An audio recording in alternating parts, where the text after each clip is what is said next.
You're hanging out in the House of Sunny podcast, where it's always sunny, mostly because of your host, comedian and YouTuber, Sunny Loman. Want to know what Sunny and her friends are thinking about this week? Well, here she is, Sunny Loman. Hey everybody, welcome to the House of Sunny podcast for another week. I'm here with Doug from The Rational Capitalist. What's up, Doug? Oh, everything and nothing. Everything and nothing. It sounds like a typical week. Yeah, normal day. What we're going to talk about today, we've talked about it before on the show, but some things have happened that I feel are really important I want to share with you guys. We're going to talk about white privilege and this sort of the anti-white racism and how white people and people of color can resist it and what we need to do. And I think I've come to think that it's almost a critical issue because what I feel like causes us to be so easy to defeat is this white guilt or Western civilization guilt over colonialization or whatever. It's really disarmed us as a people and allowed this PC woke stuff. This charge of racism is like our Achilles heel. Don't you agree, Doug? I do. So if we can embolden ourselves and actually defeat it and learn how to fight it in our everyday lives, as well as to, the people who actually have platforms can be more like this, I think that is the first step, actually. That has to happen first. And that's kind of one of the reasons why Trump is so great.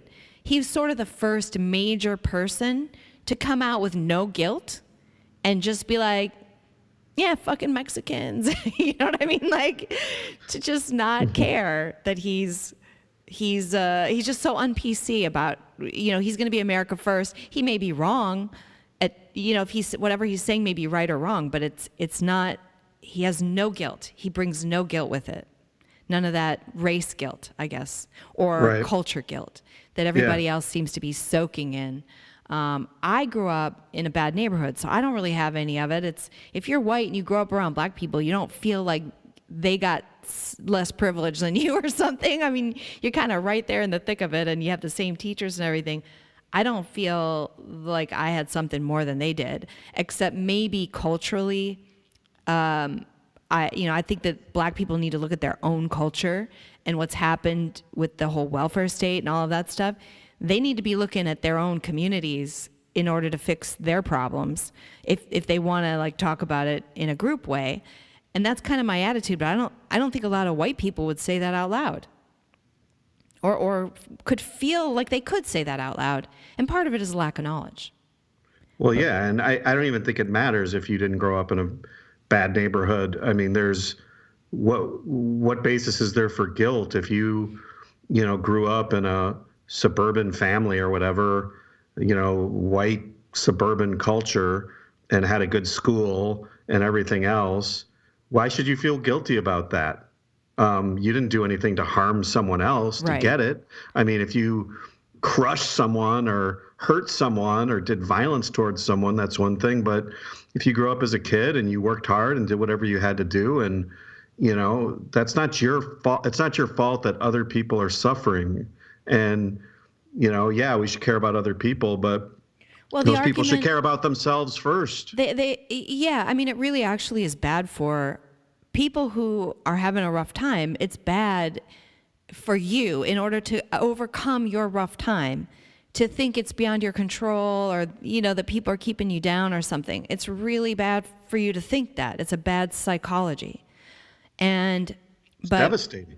You're right that you shouldn't feel guilty if you grew up Harry freaking Windsor, and we're going to do the royal report too. If you grew up Harry Windsor with all that privilege, you shouldn't feel guilty about it. He should. Well, he feels so guilty he decided to marry a apparently black girl.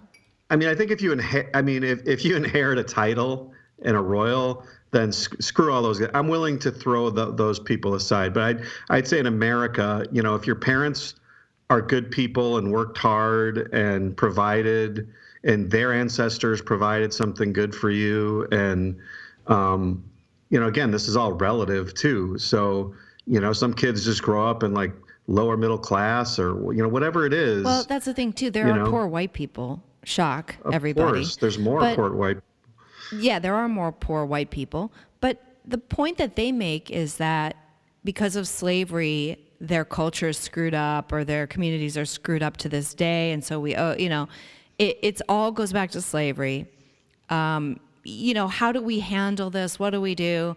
And there was, not to get into the Harry Meghan thing yet, but there was this actor in Britain who was on a panel talking about the Harry and Meghan thing when somebody brought up, hey, Meghan, was subjected to all this racism. And his answer to me is the answer. This is exactly how this should be treated. And of course, he's gotten death threats, he's being vilified and whatever, but more people need to act like this. And this is what you can say in your real life to kind of defeat the other side, because you can see that he just destroys this woman who brings up the topic of racism. And I'm going to play a clip for you. Let's do that first. Or should we do the royal report first? No, we don't need to do the royal report first. We'll play do the it clip later. first. We'll play the clip. Here's the clip. The problem we've got with this is that Meghan has agreed to be Harry's wife, and then the press have torn her to pieces. And let's be really clear about what this is. Let's call it by its name. It's racism. She's a black woman, and she has been torn to pieces. She has been torn to pieces. It's not racism. It absolutely is. We're the most tolerant, lovely country in Europe. Let's celebrate our women. It's so easy to throw the charge of racism at everybody, and it's really starting to get What worries me about your comment is you are a white privileged male who has no experience in it. I mean, can I I just... can't help what I am. I was born like this. It's an immutable characteristic. So to call me a white privileged male is to be racist. You're being racist. You cannot dismiss. Okay. All right. So first he says, oh my God, this is so boring. Which like, if that's not the most perfect response to that BS race card, right? And this is BS. This Meghan was subjected to racist press. God. If one person in the world is racist, that's not everybody else's fault. So Right. they go cherry pick and find like one instance where somebody actually said something racist about her, and then they go, see how hard it is for her? But actually the press turned on her because she's horrible. And so the people have turned on her, not because of her light black skin, but because... Wait, are we talking about the royal family? What? It sounds like you've gotten us into the royal family. No, You might have to I'm talking about the do racism. something. And so she says, oh, it's racism. So seeing racism everywhere, which we are subjected to daily, that there's this systemic racism that, that's what we're being told and what we're supposed to believe. And his response is so great. It's just like, oh my God, this is boring. So that's number one. Number one is to just dismiss it and call it boring, which I thought was a great comment about it. And then the second part, so then she goes on the attack and she's like, oh, what's troubling when you comment on this and you say how horrible, how wrong this is, you're coming from a white male privilege place. So that's the shutdown, right? That's where they get you to shut up.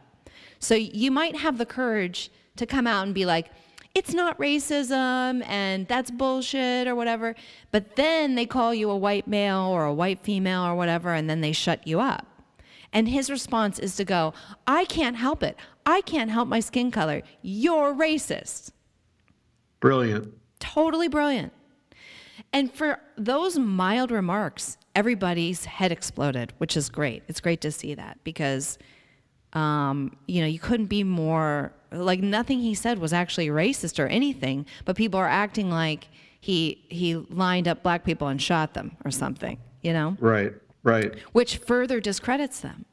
So I think their extreme reaction, but if you notice, the crowd was with him.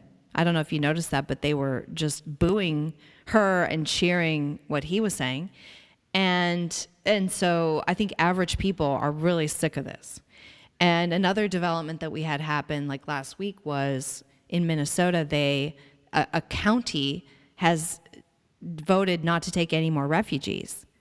And then a bunch of people in the city in Minneapolis are like, oh, we should boycott that county. So they got really upset over this very mild thing of saying, look, we have enough refugees in our community, and that's not allowed. And they go crazy and their heads explode, which makes them look really like they look like assholes.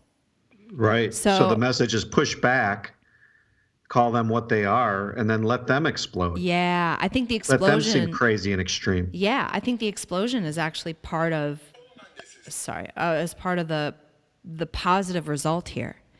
So we say just really reasonable stuff that is common sense, that everybody's getting really sick of it. It's really boring to play the race card. We say something very common sense and normal like that, and what you're doing is racist, which is also common sense and normal, and they go crazy, which I think further erodes their support. Anyway, so the other thing I wanted to play, and I almost want to play this in its entirety, but I won't because it's 15 minutes. But this comedian responded to another black woman who's been all over the morning talk shows saying about how racist England is and how Meghan was chased out because of racism. And again, here's a white male, and he's a comedian, so he's genius about this. He's responding to that charge, and he does it so brilliantly, and I'm going to play it. Here we go. This is Alistair Williams. This is Alistair Williams, a British comedian, white male, and he's playing clips from the morning show, the big morning show over there in Britain on the BBC. Charlotte, do you believe that racism is to play? I mean, this is a question that you feel actually they're talking about Harry and Meghan. Defend it, because for you, it's so blatant that yes, the answer is yes, racism is to play. You've taken the words right out of my mouth. I wish somebody would take the words out of your mouth. Do you know why she's able to take the words out of your mouth? Because you're completely predictable. Because all you do is go on every single fucking TV station and go, everyone in Britain is racist because a Hollywood actress isn't allowed to wear the specific type of tiara that she wants. And this is the type of oppression that black people have to live with in the United Kingdom. When will we be allowed to wear our favorite tiara? I'm sorry, here comes a video.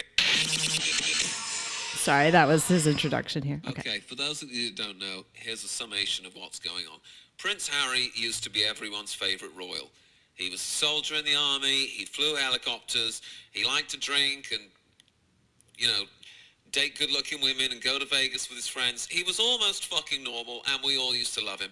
Then he got married to a Hollywood actress who, as far as I can tell, is literal poison, the same as every other fucking Hollywood actress by the sound of things. Now he's not talking to his family, he's not talking to his brother, he wants to leave the royal family, and of course, the reason that all this is happening is because regular British people are racist. That's the reason it's happening. It's got nothing to do with Meghan Markle coming into his life like a fucking wrecking ball, and the terrible type of wrecking ball, not the type of wrecking ball that Miley Cyrus likes to ride around on naked, the type of wrecking ball that stops him from talking to his brother. Listen, Meghan Markle doesn't talk to any of her fucking family. Her brother doesn't talk to her, her sister doesn't talk to her, none of them came to a wedding apart from her mum, right? She doesn't talk to her family. Then she starts going out with Prince Harry. All of a sudden he stops talking to his family. Is that Meghan Markle's fault? Oh, no. It's my fault because I'm a fucking racist, right?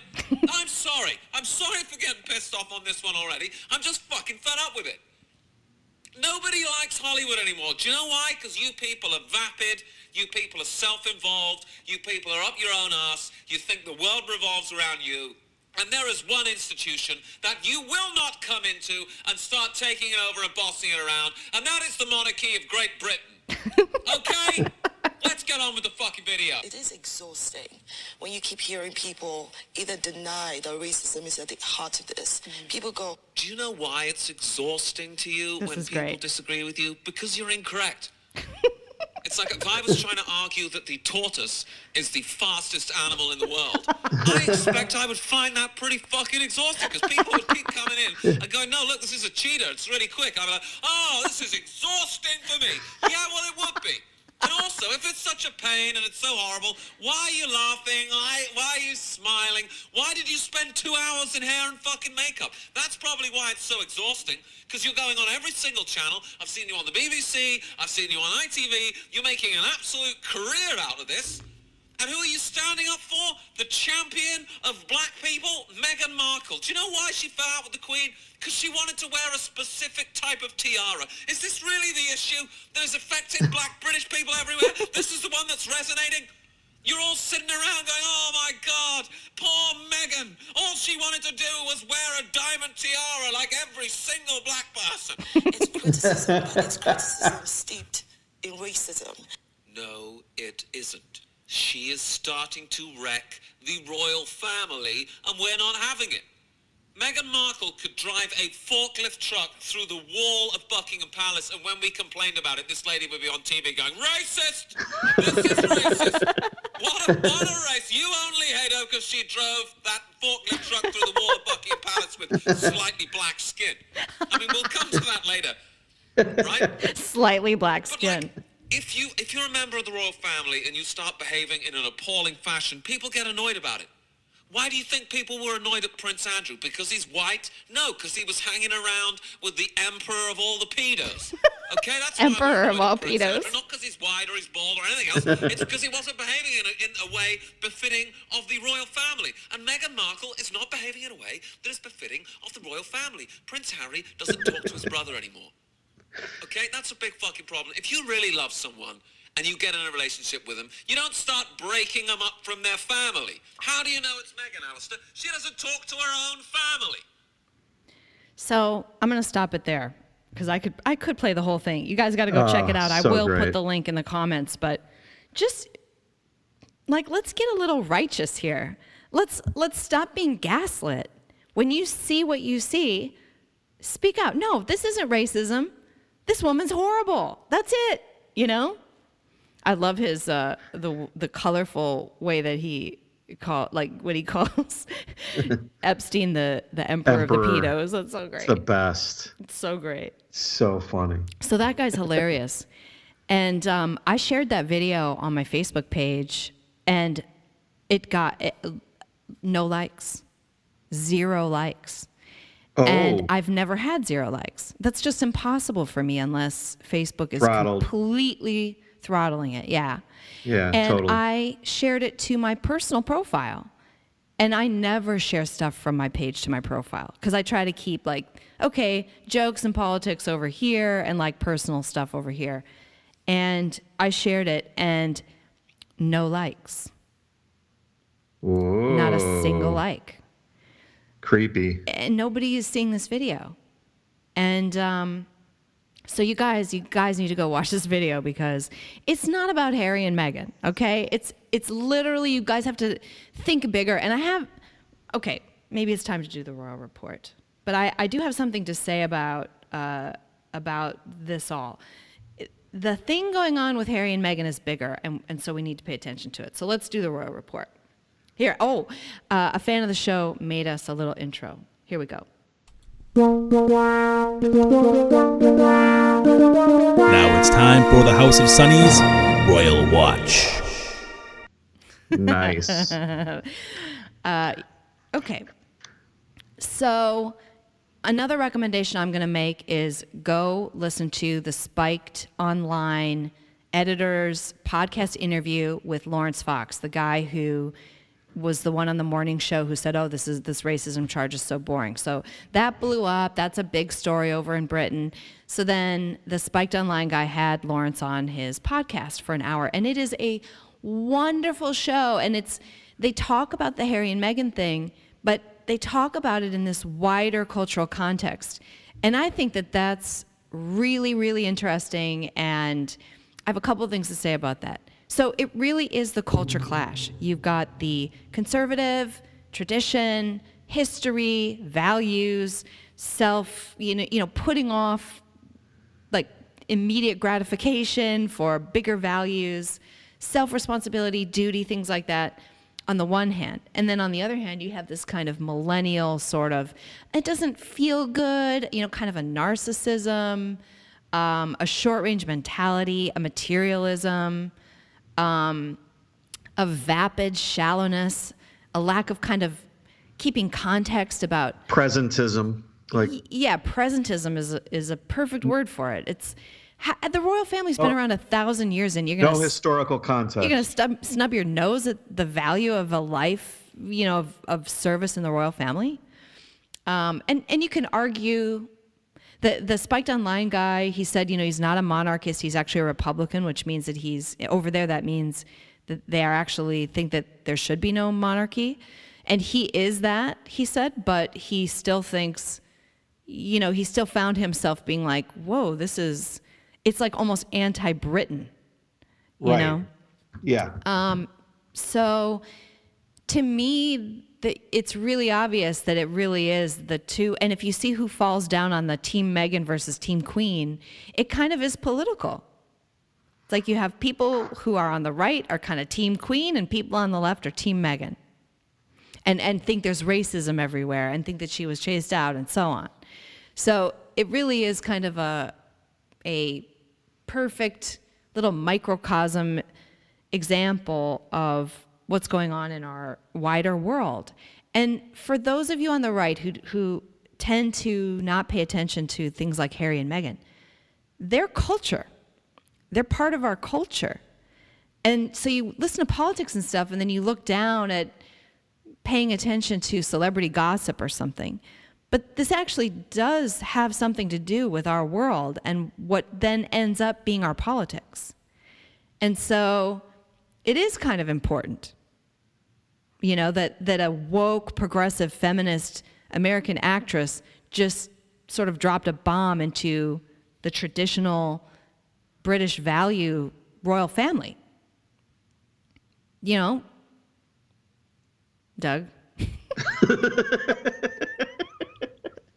Can't agree with that. Can't agree that you should follow that. I was purposely pausing there because to make I was me thinking really uncomfortable. Yeah, I wanted you to just wallow in the royal family. I stand by what I'm saying here. I know it could be a giant rationalization to talk about the royal family, but no, I actually totally agree, and you actually made me see this. I'm definitely in the camp of people like, oh, blah, blah, blah, come on.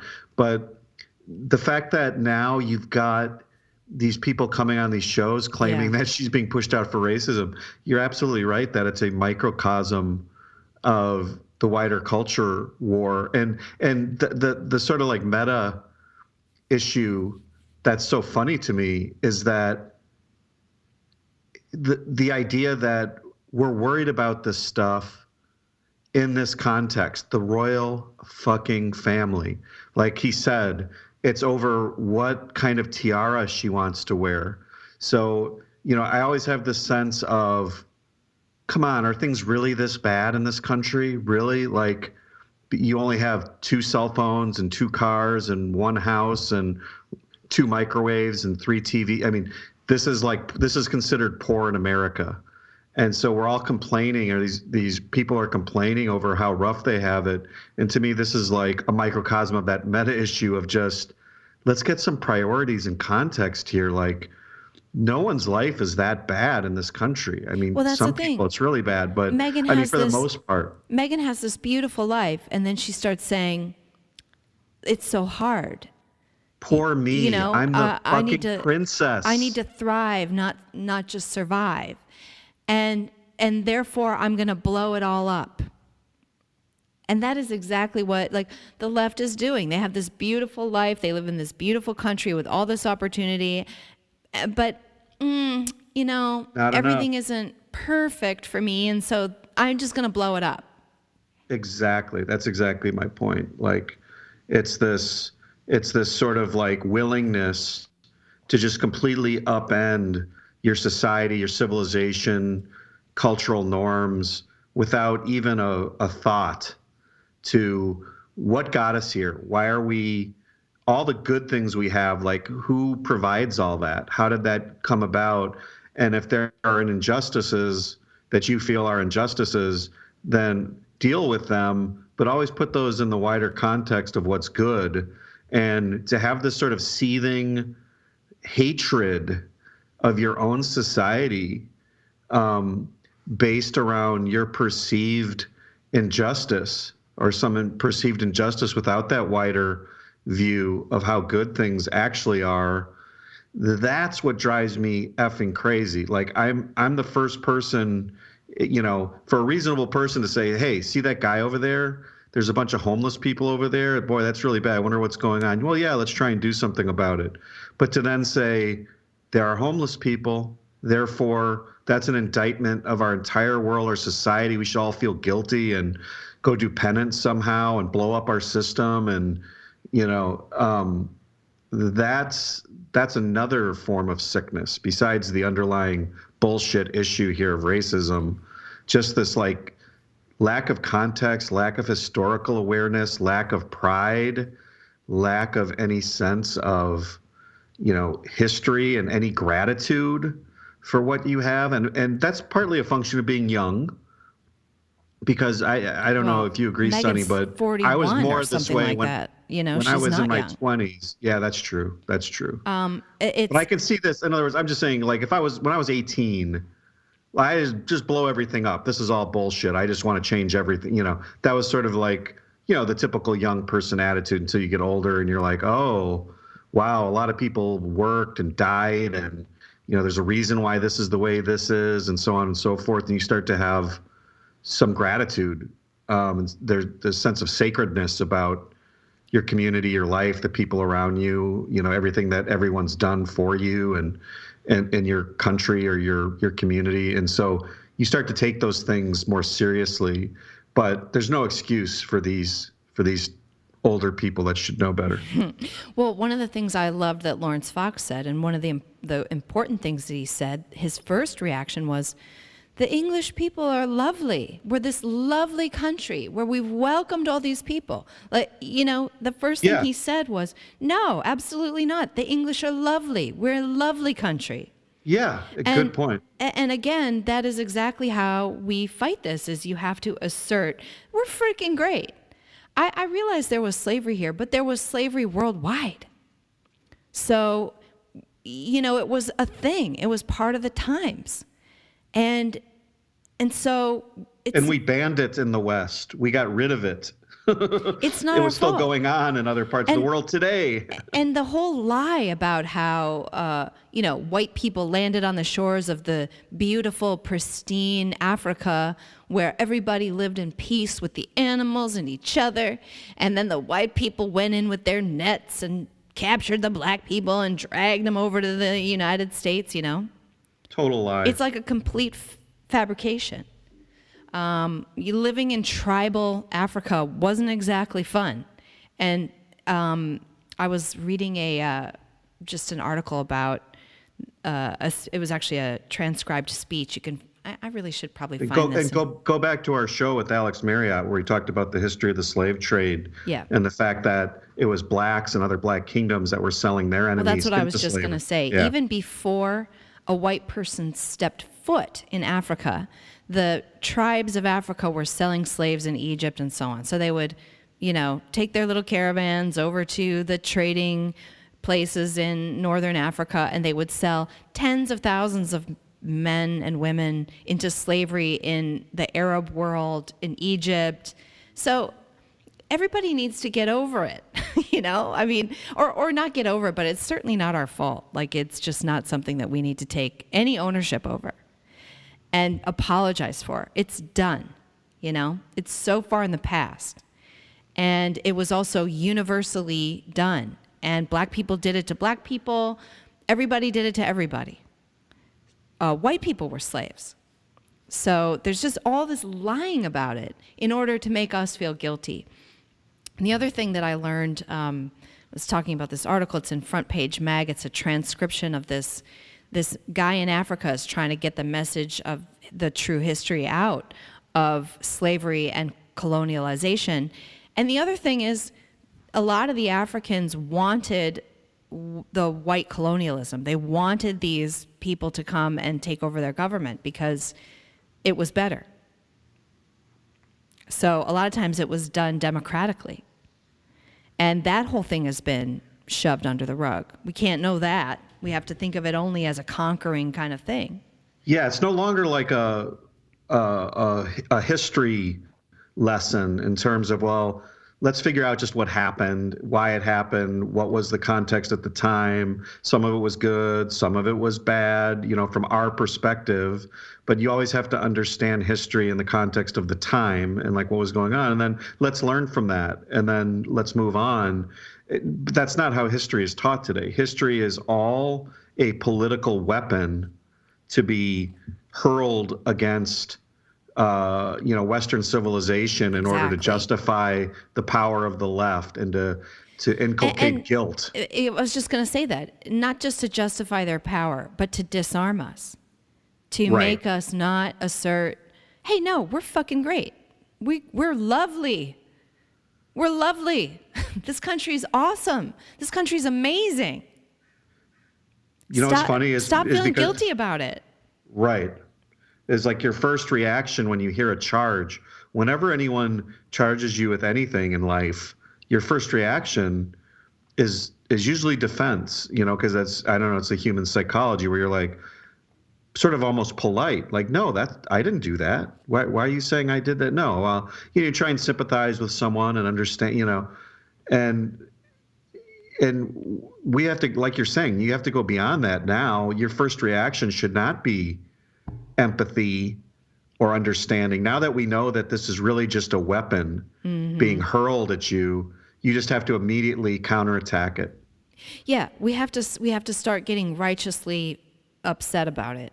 No, we're great people. We're lovely people. You're being racist.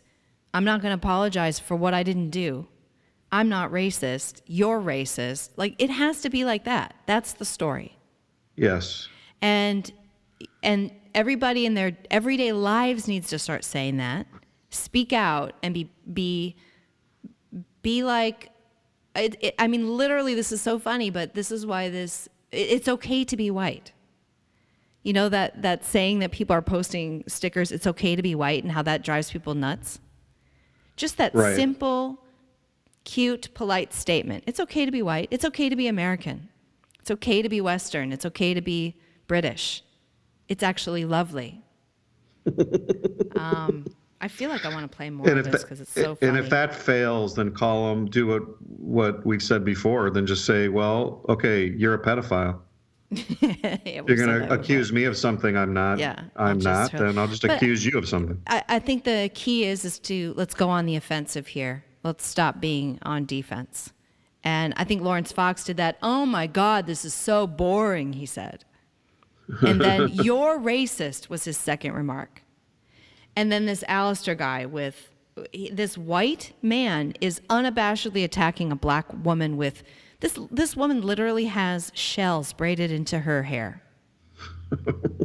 She's a freaking barbarian, And I love if you watch the video, I love the co-host, the woman who's sympathetically listening to her as if every word she says is a word from on high, and we need to just weepily, absorb the lesson from woke black woman. Yeah. And the guy is just sitting there who's listening to this, just like, really? What? No.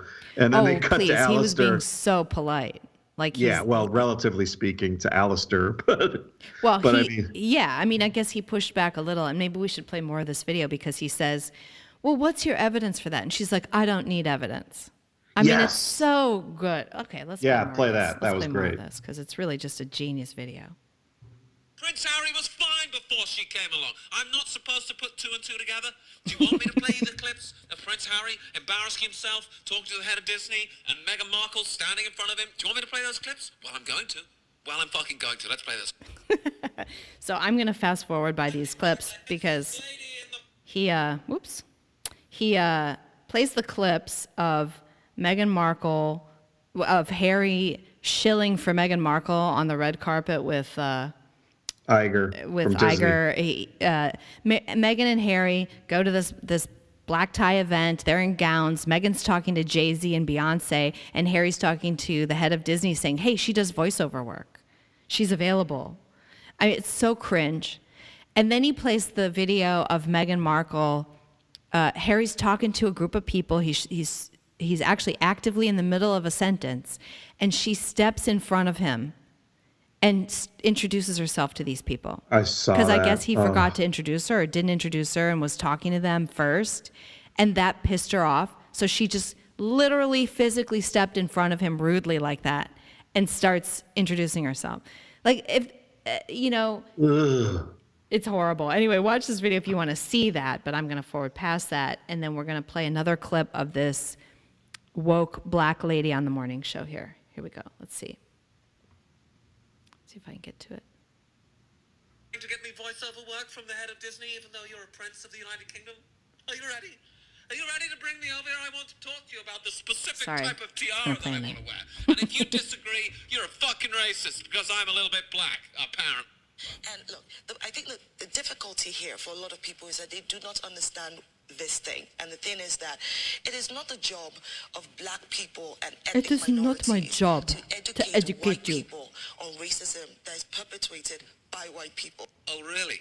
Then I have a question. What the fuck are you doing on the television?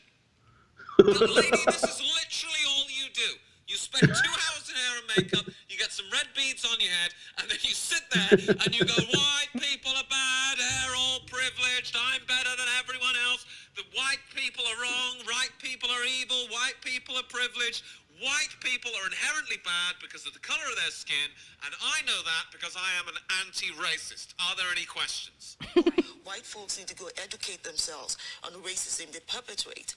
Listen, lady, I'm white and I don't perpetrate any racism. Try and get that through your head. If you think that white people are racist, you're a racist. Try and perpetrate that through your skull. If you think there's something inherently wrong with white people, you're the racist.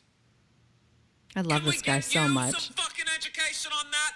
Let me ask you a question, lady. Are white babies racist? Are white babies privileged? Is there something wrong with white babies? Should we be allowing white babies access to building blocks? You know the little blocks with the letters on them? And maybe they'll spell out the N-word. I mean, there's obviously something wrong with them because they are white.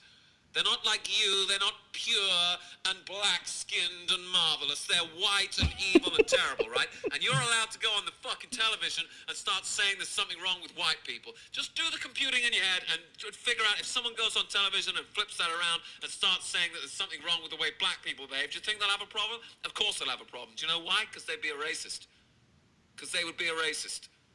You're supposed to judge people by the way they behave and their actions and the things that they've done, not by the color of their skin. And I'm not standing up for these people because they're white. I'm standing up for them the same way I will stand up for any group of people that is victimized for something they can't control, like the color of their skin. I will stand up for anyone that gets picked on for something they can't control, including white people. That makes me a lot braver than you, lady. The reason why the racism experienced by Meghan feels so personal and it deeply resonates with a lot of people is because it's symptomatic of the culture of racism in the United Kingdom. What examples do you have? You see, that is another problem. I don't have any. And I am fed up to the back teeth with being asked to provide examples of the shit that I'm talking about. I get to come on the television, I get to say there's something wrong with all the white people, and I'm fed up being asked to provide examples of it. Okay, it's exhausting having to do that. Why can't I just behave like the propagandists in Nazi Germany? I come on the TV, I say there's something wrong with a group of people, and then we start putting them in camps. It's a well-established thing that we've been doing throughout history, and this time I'm doing it to white people. Why is this a problem, Philip Schofield? When people keep asking what examples, it makes me question.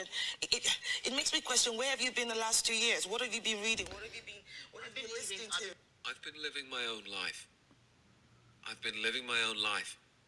I haven't been reading the newspapers and deciding that they get to tell me what I think. Yeah, some of the stuff they write in newspapers is vile, awful, poisonous filth. But do you know something, lady? I don't write the newspapers. If some jerk at the Daily Mail writes a racist article, that's nothing to do with me. The newspapers are controlled by the same group of globalists that are pulling your strings, trying to get us all to hate each other in a giant race war. If you had any sense, you would figure out that you are actually working for the richest, whitest, evilest group of people on the planet.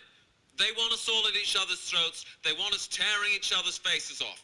And you're helping them. You're out there on TV saying to all the black people that live in Britain, everyone hates you. And I got a problem with that. Do you know why? Because it's not fucking true. You tell it, Philip Schofield. Get Ed the Duck back. Get him to help you. Reading some criticism. I haven't personally read anything that I could say was based on racism. And this is part of the problem. And let me explain I what can't stand racism this. looks like from This is part of the lens problem. of white privilege. And let me explain what a cultural Marxist looks like when she's being a snake. She grins and she smiles as she gets to tell you, the white person who is beneath her, the way the world works. People that are oppressed and that are not enjoying their life and are actually under oppression, they don't go on television and grin like the snake from the fucking Jungle Book. White privilege whitewashes racist and inflammatory language as unconscious bias. White privilege is a tool of Satan himself. I don't believe in white privilege. Do you know why? Because I don't think that white people are above everyone else. That's why I don't believe in white privilege. I don't believe that being white makes me any better than being any other race. I'm sorry that you do, but I do wish that you would stop telling everyone else to think like you. I would say to everyone, your color of your skin don't mean shit. And if you walk around thinking that white people are above everyone else, it ain't gonna help you, even if you're white. I love that. So again, just, that woman on TV is so typical. The woman who's saying, well, this is the problem. And you don't see the racism because you are seeing it through the lens of white privilege. And it's just this incredibly disarming thing that we're hearing everywhere.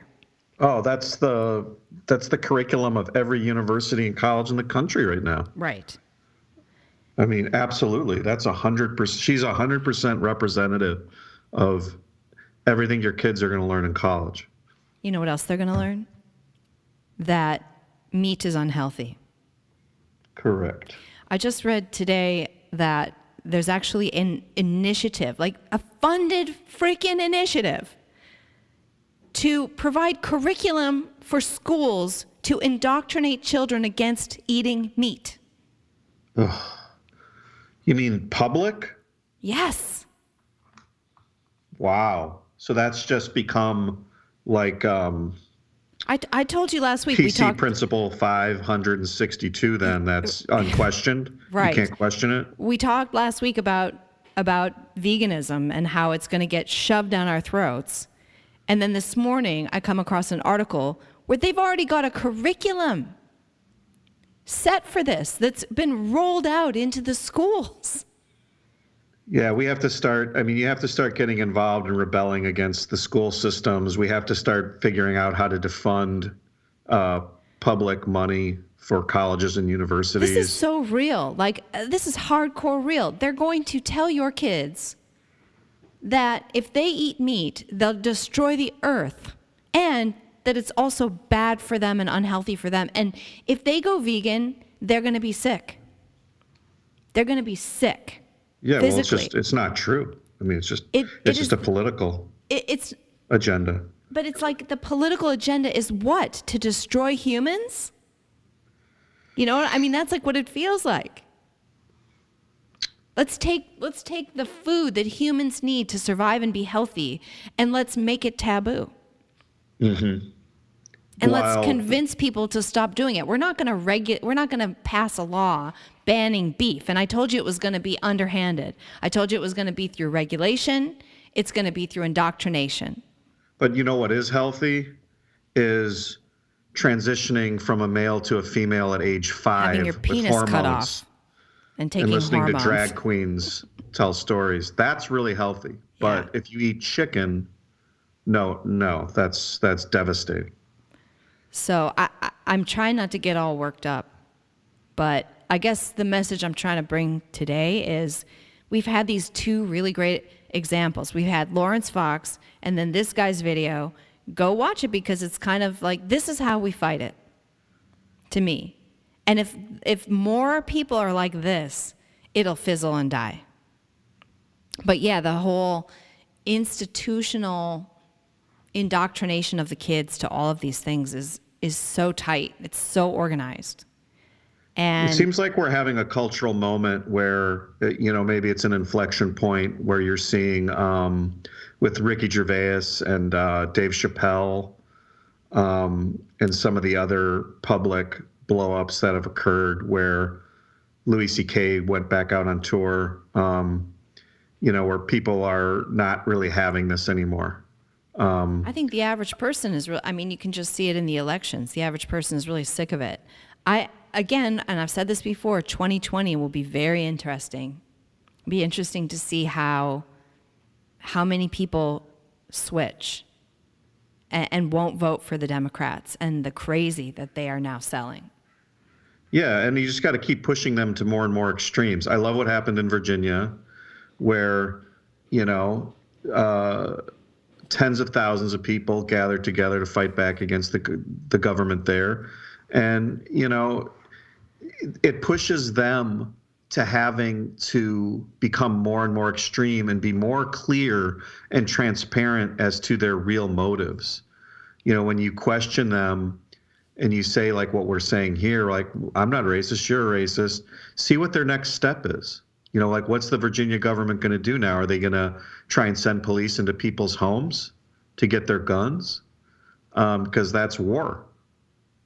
So, keep pushing it. And I agree. I don't think we're being aggressive enough. Where are the arrests for the spying on Americans and spying on the Trump campaign? Where are the indictments? Right. Well, we're never going to I've now come to believe that we're never going to gain control of the federal government ever again. I think we're done. And I think that you're in blow it up mode. That's serious. That's going to lead to people dying. Well, I'm in peacefully and lawfully try and secede mode. And, see where that goes. And I think, like you've said before, the best way is probably not for the good people to secede. It's to push the crazies. Yeah. To have them that is secede the best and way. go away. Because that's if we're in charge of the military, if we have the presidency, then the best way is to push them to secede. Because then we can control the reaction, which should be, bye, see you later. Like a very calm, okay.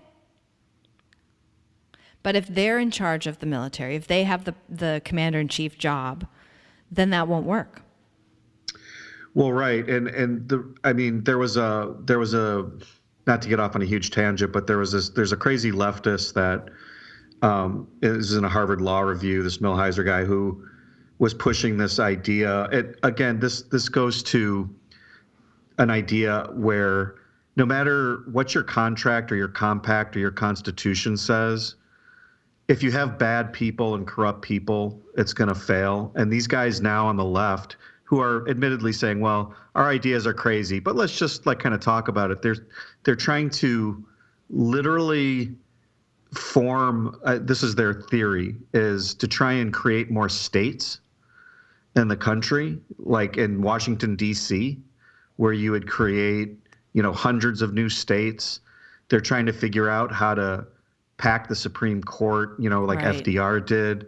They're real, and we'll maybe link to the article in the show notes, but the point was, the reason I'm bringing this up is that these people are going to stop at nothing, and there's no language in the Constitution that will prevent corrupt people from twisting or finding loopholes to get power. They're literally tyrants. They don't want conservatives to speak or to talk or to have a voice.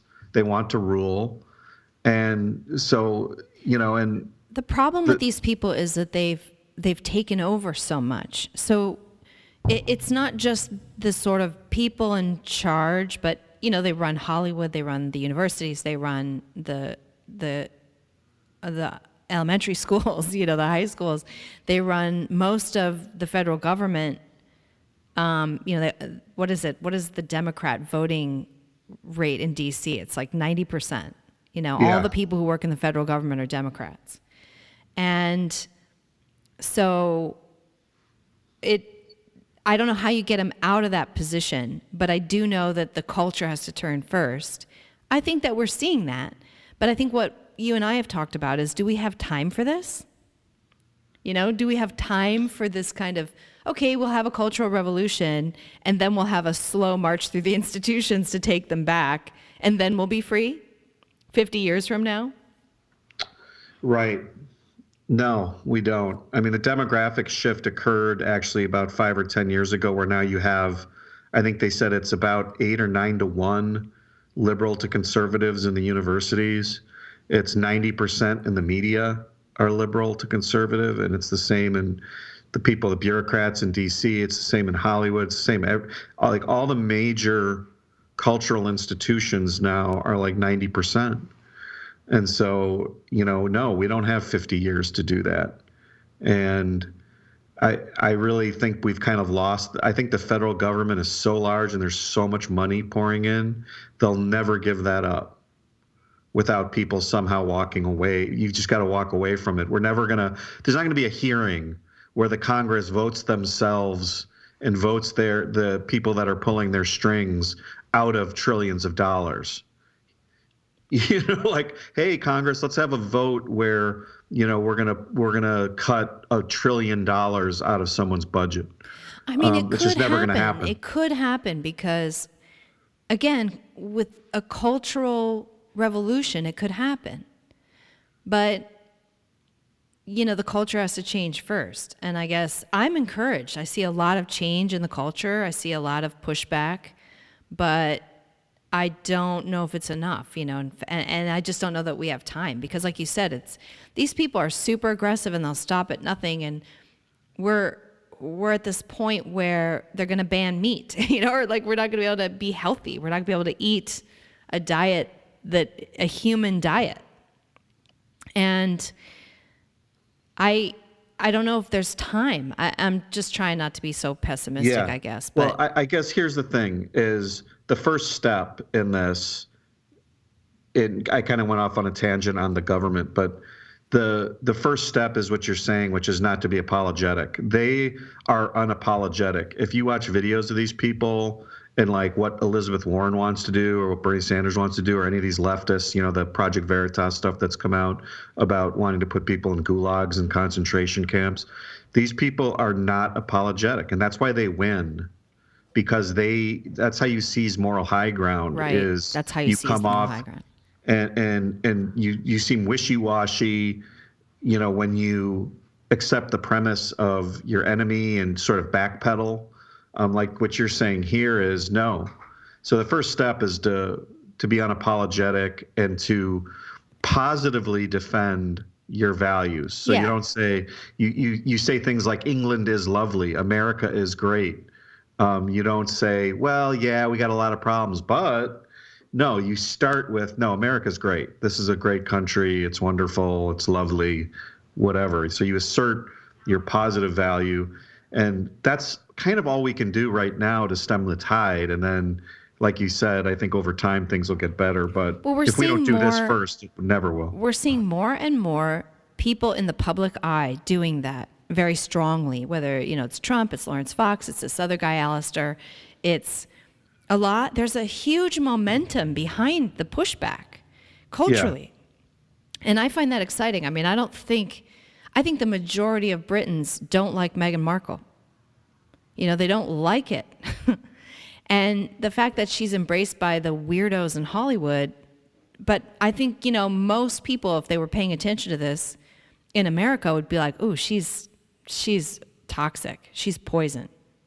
She's the problem. Literal poison, as Alistair I love said. how he keeps saying about her, she's black apparently. Because she's so freaking white, you know? She Yeah. couldn't be whiter, actually. Yeah, I love these two. Go watch the video of Lawrence Fox, the video of this Alistair. But I think we're seeing a cultural transformation here, and we have the internet, so we can reach people, even if they're shadow banning Alistair's video, which is crazy. Like, he's not even that famous. And I can't get anyone to see that video if I post it on Facebook. Totally crushed. So don't even bother sharing it. Just, you'd have to share it by text with your friends.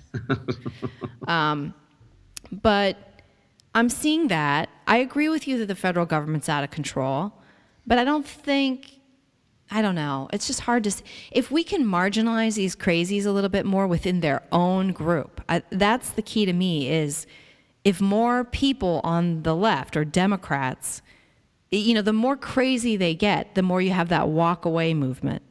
The more people walking away and becoming Republicans and considering themselves on the right, even though they were formerly on the left. The right is growing. The right's tent is growing. I actually have a great campaign strategy for Trump. This is like a brilliant idea. I think he should run as a Democrat. And say that he's transitioning to Democrat. That's funny. He's non-binary. Yeah. And just see what they would do. Like, what would the Democrats do if he said, I'm a Democrat? Democrat versus Democrat. And then he would get so many extra votes. Yeah, it is just funny how he's a partisan Democrat. people are. It's like, I'm a Democrat. I can't ever vote for any Republican, even though I agree with everything. That's what I mean, because a lot of his positions were the same positions the Democrats took, 5 years ago. Yeah, right. 10 years ago. He's really like a progressive Republican if you really look at his policies. Yeah, he is. And so if he just said, I'm a Democrat now, like, how different would this whole conversation be? Well, the problem with Trump, I don't even think it's his policies that people hate so much. It's his manner. It's his guilt-free, unapologetic, calling the media fake news. You can't say that, it's so weird how people freak out about the things he says. He retweeted Mark Levin's tweet about AOC being a moron, an ignorant moron or something. The president of the United States basically called AOC an ignorant moron. But if he claimed he was a Democrat, I think he would be seen as like a revolutionary who's fighting against the power structure, who's calling out corporate media, who's... Well, that's what's so funny is when the left is all like, oh, it's corporatist. It's like, you are in support of all of these corporatist, big tech. Of course, because they're not big against tech corporations. Censorship, Wall Street owning our Federal Reserve, it's just... No, as long as leftists control corporations and they have power, then they're all for it. They're not against corporations, or they're not, I'd put it another way, they're not for individual freedom and individual autonomy. Right. They just want their woke policies implemented, which is why they're okay with the camps too, the re-education camps. Sure. And if you had, like a fascist society where all the corporations are controlled by the left, they're okay with that. I mean, as long as their people are in control of them, they're fine. Yeah, they're the ones, their ideology, they're the ones who've been killing people and putting people in camps for 100 years. Right. Like, let's not forget that. These people who are, I'm a Democrat, I'm really compassionate. Their side, their people are the ones who have destroyed country after country after country in the last 100 years. And we have to start saying, no, America's great. The West is great. Britons are lovely. We're not racist. Fuck you. Take that shit somewhere else. It's boring. We're sick of it. We're done with it. We're not racist. You're being a jerk. Your ideas kill people. Your ideas kill people. Look at the dead bodies that your ideas have stacked over the last 100 years. America's awesome. If you don't like it, go away. Shut up, But I guess my point is, if enough people on that side, if the culture shifts, if the culture truly shifts, then the people who are so radical they're not gonna have power. So the only reason that they are they own the universities is that there's no cultural will to change that. You know, right. It's starting to happen, but anyway. Yeah. And I want to do a show about the education thing and the student loans, and I want to do a whole show about that because I think, in fact, I was going to do that this week, but then we had these kind of interesting things that just made me want to talk more about how to defeat this racism charge and this white privilege charge, because I think that's the key. That is the key cultural shift that has to happen, is to shed the guilt and push back and be aggressive about being upset when people throw those charges at you. It is racist. Anyway, that's our show for today. Can you believe that was an hour? Oh, yeah. Thanks to Alistair, what is his name? Williams. Alistair Williams. Right? Yeah. Yeah. So I will put these 2 videos. He was a guest on our show. He doesn't know it. I know. He was like our guest of honor today. I love that guy. All right. Well, thanks for joining us, and we'll see you next week. Maybe we'll do a show on the education and student loans, unless something else comes up and we have to do another royal report. Oh, boy. It will. All right.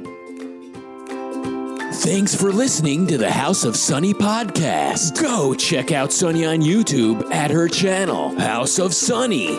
Everything Sunny does is fan-funded, and because she's likely to get kicked off and demonetized on every platform at some point, please support her over at patreon.com/House of Sunny. Become one of Sunny's elite squad and have access to behind-the-scenes footage, t-shirts, special events, and more.